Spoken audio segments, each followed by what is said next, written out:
In this video, I'll show you how to change the default lens on your iPhone camera.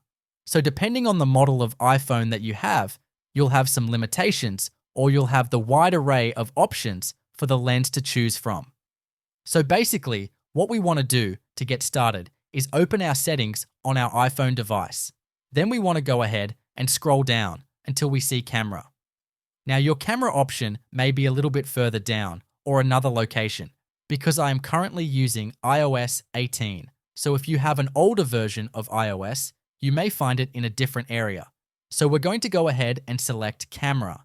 And then once we select camera, we're going to go ahead and scroll down on the next screen until we see the option here for Fusion Camera.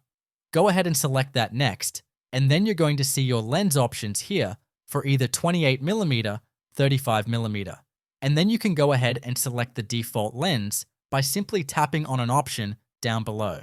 If this tutorial was helpful, please let me know in the comments below this video, and for more helpful tutorials, you can check the links in the description.